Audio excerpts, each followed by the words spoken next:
You're daydreaming in class when the teacher calls on you and asks you a question. You don't know the answer, so you look desperately around the room for help. Finally, one of your classmates whispers it to you. So you say the answer and the moment of terror is over. You go back to daydreaming, the teacher goes back to teaching, and everyone's happy. A lot of stuff just happened there. Stuff that raises many questions, like why are you worried about giving the right answer? Why are you worried about answering the question at all? And why does your classmate help you out when it could get them in trouble? If you want the right answers to these questions, we need to talk about social interaction. And we need to talk about reality. Because according to some sociological theories, the reality of your social world in your classroom and beyond is basically a huge lifelong stage play.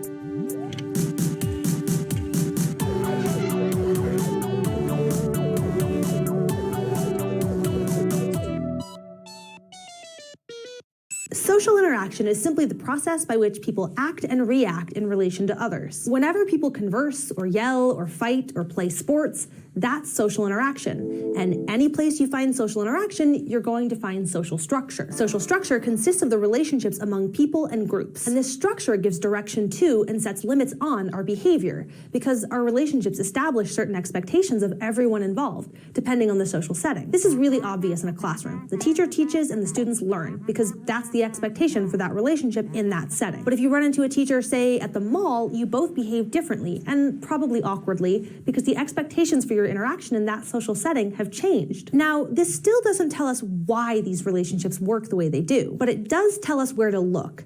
If our interactions are a matter of expectations, then we need to understand how those expectations are set, and for that, we need to talk about social status. Status is a position that a person occupies in a society or social group. It's part of their identity, and it defines their relationships with other people. So the status of teacher defines how a teacher should relate to their students. But statuses aren't just professions. Gender, race, and sexual orientation are all social statuses, as are being a father or a child or a citizen. And all the statuses held by a single person make up that person's status set. That status set can tell us a lot about a person, because statuses exist in a hierarchy, with some statuses being more valued than others. So if I tell you that someone is a white, middle-aged male CEO, then you can make some pretty reasonable guesses about his education, wealth, and the power he holds in society. And you've probably noticed that there are different kinds of statuses. For example, white, middle-aged, and male are pretty different from the status of CEO. The first three are all ascribed statuses. Ascribed statuses are those in which a person has no choice.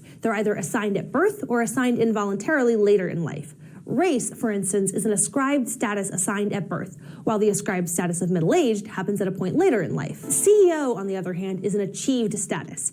It's earned, accomplished, or obtained with at least some effort on the person's part. Professions, then, are achieved statuses, so is being a student or a parent. Beyond this difference, there's also the fact that some statuses are more important than others. A master status is the status others are most likely to use to identify you. This can be achieved like professor or ascribed like cancer patient. And as that example shows you, a master status doesn't need to be positive or desirable. In fact, it doesn't even need to be important to the person who holds it. It just needs to be important to other people who use the status as their primary way of locating that person in the social hierarchy. Also, statuses tend to clump together in certain ways. Most CEOs are college educated, for example, but they aren't always. And a mismatch or contradiction between statuses is called a status inconsistency. When we talk about PhD students working as baristas, we're really bringing it up in that way because there's a status inconsistency between PhD and barista. At least in the industrialized world, service workers aren't supposed to be highly educated. Now, that's all very interesting, you might say, but we still haven't said that much about social interaction. And you're right. Status gets us started, but if we want to get into how people behave, then we need to talk about roles. If a status is a social position, then roles are the sets of behaviors, obligations, and privileges that go with that status. So a person holds a status, but they perform a role. Keep that word in mind. Perform. Now, since a person can have multiple statuses, they can have multiple roles too, but a single status often has multiple roles that go with it. For example, a teacher's role in the classroom is to teach and lead students. But in the faculty lounge, the status of teacher has another role, acting as a colleague to other teachers or as an employee to the principal, roles that require a whole different bunch of behaviors than those found in the classroom. But all of the roles attached to the single status of teacher make up that status's role set.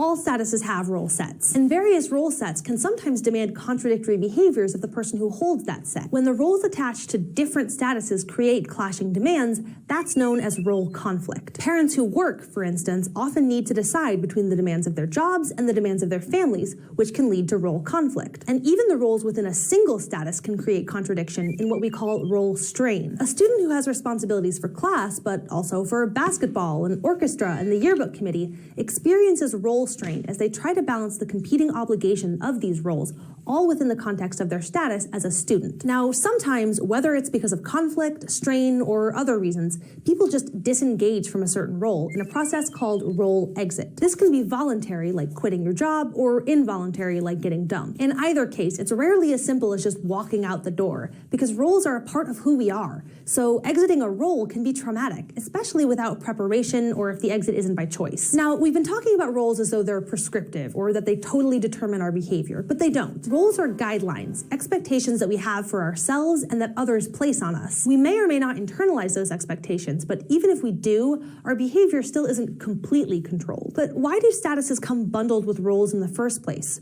Why can't I just not perform my role? The answer is complicated, but part of it is that, well, reality itself is socially constructed. I mean, there's nothing in the laws of physics that says some people are teachers and that those people get to ask questions and students have to answer them. But that doesn't mean these statuses aren't real and don't have real roles attached to them. One good way of thinking about this is known as the Thomas theorem, developed by early 20th century American sociologists William Thomas and Dorothy Thomas. It states, if people define situations as real, they are real in their consequences. In other words, statuses and roles matter because we say they do. The perception creates the reality. So the reason you can't just not perform your role is that even if you don't think it matters, everyone else does think it matters. So the student who refuses to answer a question gets in trouble, while the teacher who refuses to teach and just hangs out drinking wine with their feet up on their desk gets fired. If you have the status of a teacher, people expect, even demand, that you do the things that teachers are expected to do. How you feel about your status doesn't really enter into it. And we know who's a teacher and who's a student based on our background assumptions, our experiences, and the socialization that teaches us about norms in various situations. So this is how your reality becomes socially constructed. You and everyone around you uses assumptions and experiences to define what's real. By interacting with the people around you and expecting certain behaviors in the context of roles,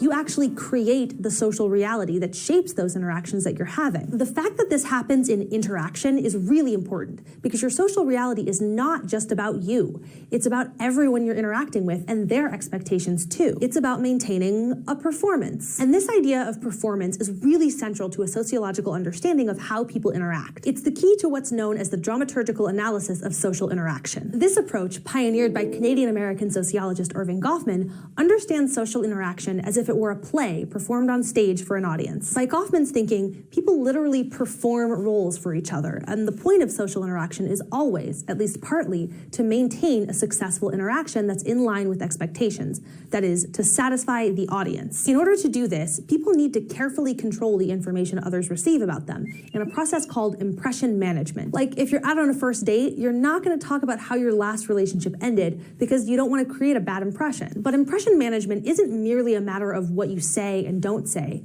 It's also a matter of what you wear and what you do. That is to say, it's a matter of what Goffman referred to as props and nonverbal communication. Props, as you know, are just objects that performers use to help them make a certain impression. So if you want to look professional, you wear a suit. If you want to look studious, make sure you're reading a book. And the setting can be a prop too. Being the one standing at the front of the classroom is like 50% of what it takes to look like a teacher. And nonverbal communication includes body language, like standing up straight in order to look respectable and maintaining or averting eye contact, as well as gestures like waving hello to your friend. Together, props and nonverbal communication are both examples of what Goffman called sign vehicles, things we use to help convey impressions to people we interact with. Those vehicles are important aspects of the performance, but really the most fundamental distinction is the one between what's part of the performance and what isn't. In other words, what the audience sees and what they don't. Goffman called this front stage and backstage. Front stage is where the audience is and where the performance happens, while backstage is where the performer can drop the performance and prepare. Often, the things we do backstage would totally ruin the performance we're trying to maintain front stage. A teacher cursing floridly while grading papers would be considered backstage. Important preparation for teaching is happening, but if any of her students, that is the audience, saw her, it would totally ruin the performance because it defies expectations of how teachers are supposed to act. And not all performances are one-person shows. The students, for instance, are all on what Goffman calls a team. They're all working together to give a performance collectively for the teacher. This doesn't mean they're all friends or that they even like each other. It just means that they all need to work together to pull off the show of being a good, attentive class. This is why your classmate whispers the answer to you. They're helping you maintain the class's performance of attentiveness by acting as a teammate. And the teacher goes on teaching. It's important to understand that in Goffman's analysis, the performances that everyone does all the time aren't necessarily adversarial.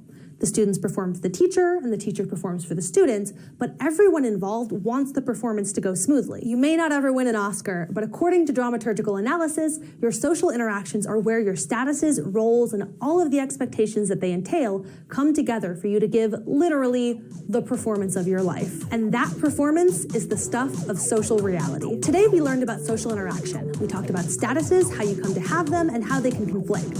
Then, we talked about how statuses impact your behavior by determining what roles you have. We explored why those roles matter by talking about the socially constructed nature of reality. Finally, we learned about the theory of dramaturgical analysis and how we can understand social interaction in terms of theatrical performance. Crash courses support the content you love. Thank you to all of our patrons. If all your friends jumped off a bridge, would you jump too? It's the lament of many an exasperated parent, but it's also kind of a profound sociological question. Because when you're talking to your parents, the answer is always no. But with the right group of friends, you might be quite happy to take a dive in the water. The thing is, you're a different person when you're a part of a group, and you're a different person in different groups. A family, a group of friends out for a swim, a business meeting, and a choir are different kinds of groups, and the same person can be a member of all of them. So if we want to understand how these groups are different, and even how they're similar, we need to talk about what social groups are and why they matter, both to the people who are a part of them and to the people who aren't.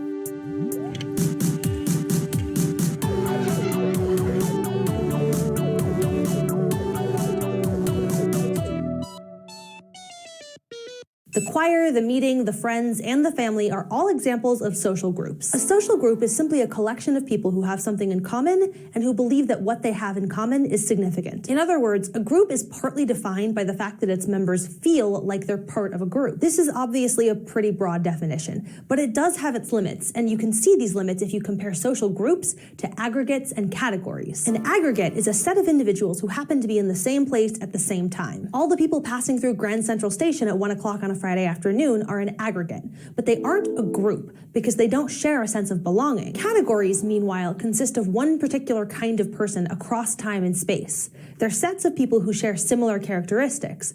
Racial categories are a simple example. So the sense of feeling like you belong to a group is a defining feature of a group. But it also helps you differentiate different kinds of groups, specifically between primary and secondary groups. Primary groups are small and tightly knit, bound by a very strong sense of belonging. Family and friendship groups are primary groups. They're mutually supportive places where members can turn for emotional, social, and financial help. And as far as group members are concerned, the group is an end in itself. It exists to be a group, not for any other purpose. Secondary groups, however, are the reverse. These are large and impersonal groups, whose members are bound primarily by a shared goal or activity rather than by strong emotional ties. A company is a good example of a secondary group.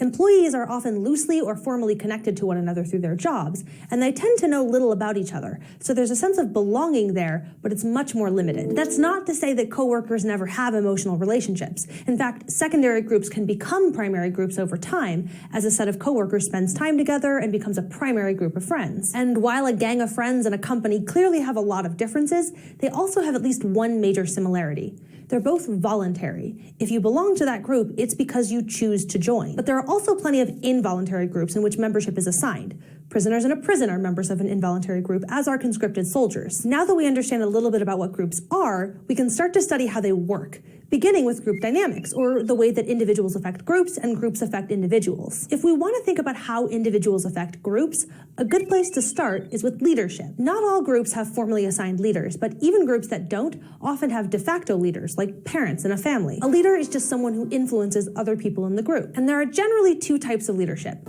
An instrumental leader is focused on a group's goals, giving orders and making plans in order to achieve those goals. An expressive leader, by contrast, is looking to increase harmony and minimize conflict within the group.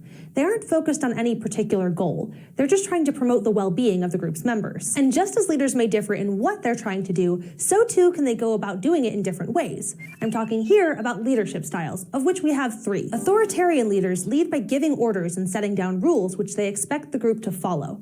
Such a leader earns respect and can be effective in a crisis, but at the expense of affection from group members. Democratic leaders, on the other hand, lead by trying to reach a consensus. Instead of issuing orders, they consider all viewpoints to try to reach a decision. Such leaders are often less effective during a crisis, but because of the variety of different viewpoints they consider, they often find more creative solutions to problems, and they're more likely to receive affection from their group's members. Finally, laissez-faire leaders do the least leading. They're extremely permissive and mostly leave the group to function on its own.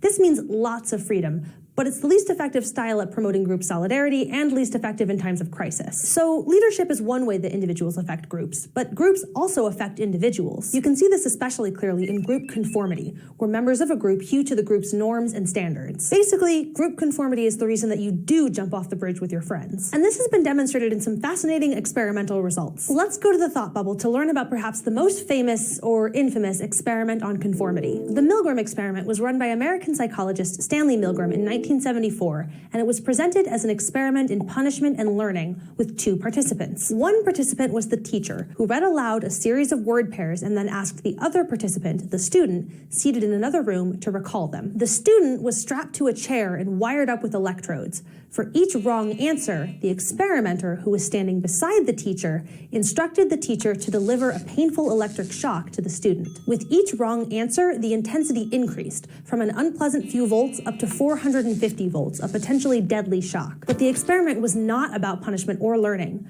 The student was actually an actor, a confederate of the experimenter, and the shocks were not real. The experiment was designed to test how far the teacher would go in conforming to authority. At some point in the experiment, the confederate would feign extreme pain and beg the teacher to stop. Then he fell silent. If at any point the teacher refused to issue the shock, the experimenter would insist that he continue. In the end, 65% of participants went all the way, administering the presumably deadly 450-volt shock. And this is usually given as proof that people tend to follow orders, but there's a lot more to it than that. If the experimenter gave direct orders to the teacher, like "you must continue, you have no other choice," that resulted in non-compliance. That's when the teacher was more likely to refuse. The prods that did produce compliance were the ones that appealed instead to the value of the experiment, the ones that said administering the shocks was necessary for the experiment to be successful and worthwhile. So in this instance, the value of the experiment, of science, was a strongly held group value, and it helped convince the subjects to continue, even though they might not have wanted to. Thanks, Thought Bubble. This idea of group values points us to another important concept in understanding conformity: the idea of groupthink. Groupthink is the narrowing of thought in a group, by which its members come to believe that there is only one possible correct answer. Moreover, in a groupthink mentality, to even suggest alternatives is a sign of disloyalty to the group. Another way of understanding group conformity is to think about reference groups. Reference groups are groups we use as standards to judge ourselves and others. What's normal for you is determined partly by your reference groups. In-groups are reference groups that you feel loyalty to and that you identify with. But you can compare yourself to out-groups too, which are groups that you feel antagonism towards and which you don't identify with. And another aspect of a social group that can affect its impacts and dynamics is its size. And here, the general rule is the larger the group, the more stable but less intimate it is. A group of 2 people is obviously the smallest and most intimate kind of group, but it's also the least stable, because if one person leaves, there's no group anymore. Larger groups are more stable, and if there are disagreements among members, other members are around who can mediate between them. But big groups are also prone to coalitions forming within them, which can result with one faction aligning against another. The size of a group matters in other ways too, for instance in terms of social diversity. Larger homogeneous groups tend to turn inward, concentrating relationships within the group instead of relying on intergroup contacts. By contrast, heterogeneous groups, or groups that have more diversity within them, turn outward, with its members more likely to interact with outsiders. Finally, it's worth pointing out that social groups aren't just separate clumps of people. There's another way to understand groups, in terms of social networks. This perspective sees people as nodes that are all socially interconnected. You can imagine a circle of friends who are all connected to each other in different ways, some with strong connections in a clique or subgroup, while some are connected by much weaker ties. And you can follow the ties between all of the nodes outward to friends of friends and acquaintances who exist on the periphery of the network. Networks are important because even their weak ties can be useful. Think of the last time you were networking, following every connection you had to, say, land a job interview. Regardless of whether you think about groups as networks and ties or as bounded sets, it's clear that they have important impacts on people, both inside and outside. If you just looked at society as a bunch of individuals, you'd miss all the ways that groups impact our lives, by acting as reference groups, by influencing our decisions through group conformity, and much more. And groups are important for how society itself is organized. So next time, we're going to talk about one big part of that: formal organizations and bureaucracy. For now, we've learned about social groups. We talked about what social groups are and the different kinds of groups. Then we discussed group dynamics, how individuals affect groups and how groups affect individuals. We learned about leadership, group conformity, reference groups, and the impacts of group size. And finally, we talked about groups as networks and why networks matter. Crash Course Sociology is filmed in the Dr. Cheryl C. Kinney studio in Missoula, Montana, and it's made with the help of all of these nice people. Our animation team is Thought Cafe, and Crash Course is made with Adobe Creative Cloud. If you'd like to keep Crash Course free for everyone forever, you can support the series at Patreon, a crowdfunding platform that allows you to support the content you love. Thank you to all of our patrons for making Crash Course possible with their continued support.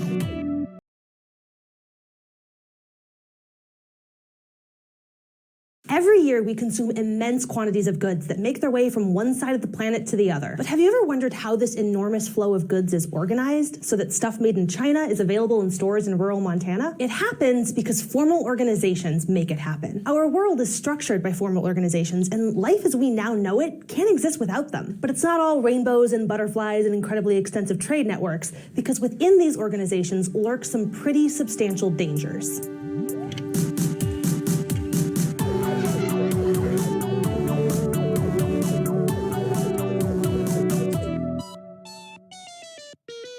Okay, so when I talk about formal organizations, what does that mean? Like, I gotta wear a cocktail dress or a black tie? And is there, I don't know, a casual organization that I can be a part of instead, where people just wear flip-flops and maybe go floating? Well, sociologists think of formal organizations as groups that are organized to achieve goals efficiently. Now, that's obviously incredibly broad. That's why formal organizations are so diverse. They include everything from the IRS to Google to your local PTA. But you can understand these kinds of groups a bit better by thinking about the three main types of formal organizations. Utilitarian organizations, for example, serve some function for their members.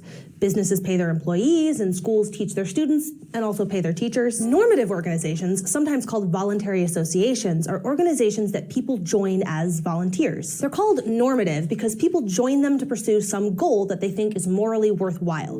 This includes charities like the Red Cross, but also political parties and religious organizations. Finally, coercive organizations are ones where you don't have a say in whether you're a member or not. People are coerced into joining these organizations, often as punishment, as in prisons, or treatment, say through involuntary commitment into a psychiatric hospital. Now, these are all modern-day examples, but formal organizations have been around basically forever. They built the pyramids, they collected taxes across the Roman Empire, and they helped organize monasteries and convents. But there is a major difference between those formal organizations and modern ones, and that difference is between traditional and rational worldviews. This goes back to our friend Max Weber, who you hopefully remember from episode 9. A traditional worldview takes the basic setup of the world as given. The way previous generations did things, their values and techniques, is thought to be basically the right way. A rational worldview, on the other hand, sees everything as up for grabs and tries to find the most efficient way to accomplish a given task through critical thinking and calculation. It's the transition from traditional to rational worldviews, or the rationalization of society,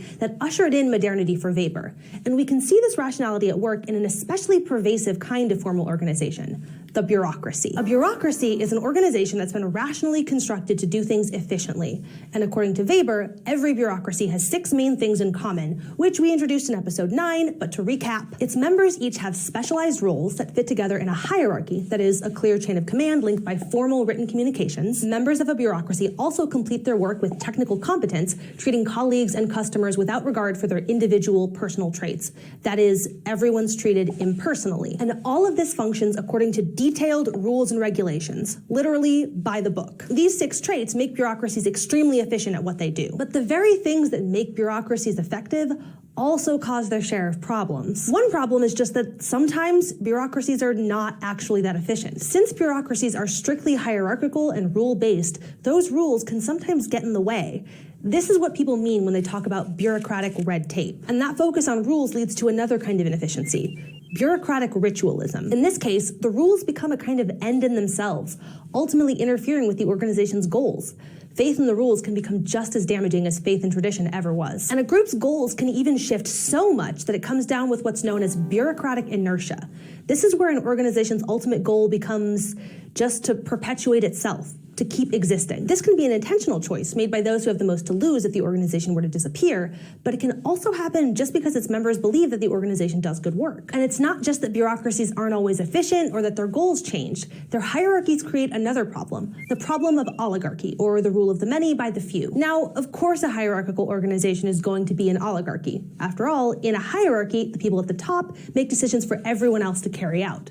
This is partly what Weber thought helped make bureaucracies so efficient. But in a lot of bureaucracies, like democratic governments, the people at the top of the hierarchy are elected or are appointed by people who are elected. So even if they're giving orders, it should still be considered a democratic organization, right? Well, here's where another sociologist, Robert Michels, saw a problem. He called it the iron law of oligarchy. He argued that regardless of how democratic a bureaucracy is in theory, in practice, it always tends toward pure oligarchy. The people at the top may be elected, but because of their position of power, they're actually insulated from the people who elected them. And even if the people in power are voted out, those who replace them become just like the ones they replaced because of the way the system is structured. Finally, what Weber saw as the worst danger of bureaucracy was something called bureaucratic alienation. Bureaucracies are supposed to run with machine-like efficiency, consistency, and calculability. But people aren't machines. So bureaucracies can be dehumanizing to those who work in them and those they serve. When a clerk at the DMV can't help you because you didn't follow some obscure rule,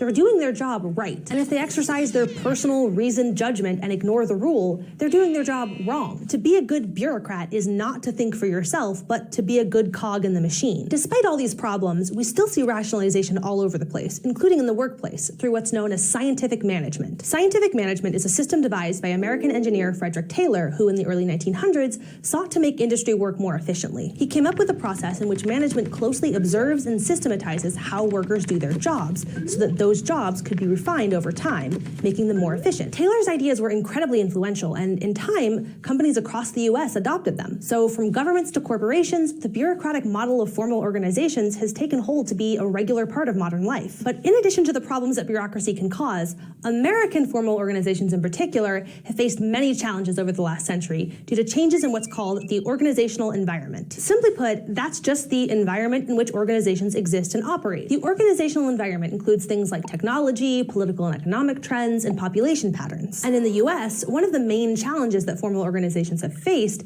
is the growing recognition that many of them were either racist or sexist or both. Following the civil rights and feminist movements in the 1960s and 70s, hiring practices that excluded people who weren't white men came under increasing fire. While excluding job candidates on the basis of race or gender might seem to go against Weber's idea of technical competence, it's important to understand that that's not how those doing the hiring saw it. Often they believed that those who were excluded were simply incapable of doing the work.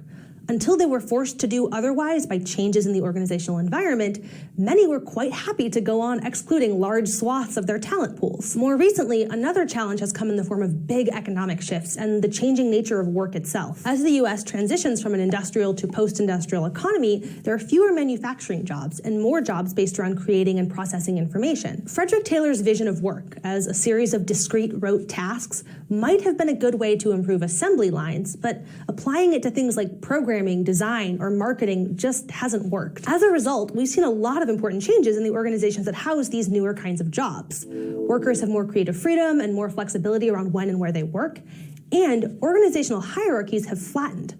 Compared to old-style bureaucracies, average employees in the information industry have a much more direct connection to their leadership. But not everything has changed in the American workplace. While big changes have taken place in high-skilled jobs that require creative work, lower-skilled jobs, which are now mostly in the service sector, are just as amenable to Taylor's scientific management as ever. And rationalization is alive and well in many other aspects of society, too. If anything, it continues to spread. Sociologist George Ritzer has called this the McDonaldization of society, the process by which the principles of the fast food restaurant have come to dominate the whole of society. Few things, after all, are more hyper-rational than fast food. The whole industry is based on the principles of efficiency, predictability, uniformity, and control. The point point of fast food is that you get your food quickly and just as you expect it. And that's because the way the food is made is precisely controlled. And Ritzer argues that these principles are having a growing impact in our society at large. In education, for instance, we see more emphasis on standardized tests and tightly controlled curricula that run students through the system in 4 years flat. All of this brings us to what Ritzer calls the irrationality of rationality. As we saw with bureaucratic ritualism and alienation, rational systems are often unreasonable, impersonal. The reliance on rules and procedures can leave no room for independent judgment, basically denying people their status as independent thinking beings. So rational formal organizations are a necessary part of our world. They're how goods from all over the world end up on shelves here in Montana. But they're also a part of modern life that deserves our close attention. Today we learned about formal organizations. We talked about the historical process of rationalization and its impact on organizations in the form of bureaucracy. We discussed how organizations change in response to their organizational environment. Finally, we talked about the negative consequences of rationalization in organizations. Crash Course Sociology is filmed in the Dr. Cheryl C. Kinney studio in Missoula, Montana, and it's made with the help of all of these nice people. Our animation team is Thought Cafe, and Crash Course is made with Adobe Creative Cloud. If you'd like to keep Crash Course free for everyone forever, you can support the series at Patreon, a crowdfunding platform that allows you to support the